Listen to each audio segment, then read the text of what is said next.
The highest level of awareness is always the mystic, even though the mystic is a member of a certain religious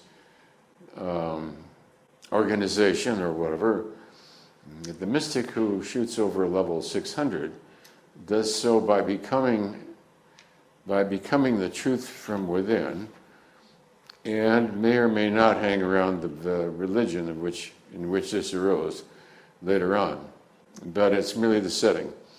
Because there's mystics in every religion, every major religion, the mystic is one who has followed the evolution of consciousness, such as we've described, and now the truth shines forth of its own radiance from within.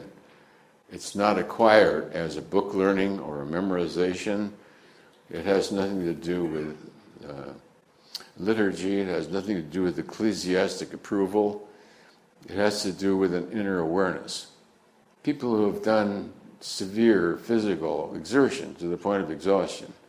I give the example, I've given it, Susan has had the experience of you push yourself to the absolute limit beyond which you cannot go.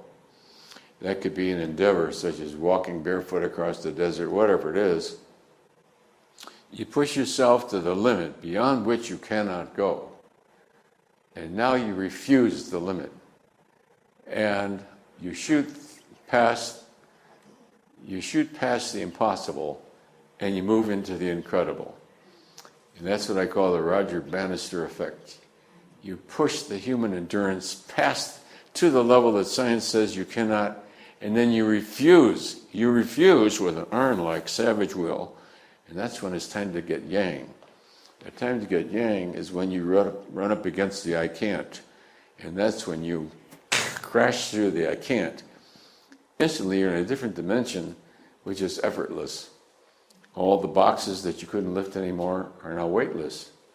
I remember being in that warehouse, exhausted, after 12 hours of work in that heat. I cannot lift another box. And there was like gritting your teeth and all of a sudden it was effortless. The body was like a feather. The boxes lifted themselves. And Dawn, it went all night long. Dawn was there and they said, "You haven't been to bed yet?" No.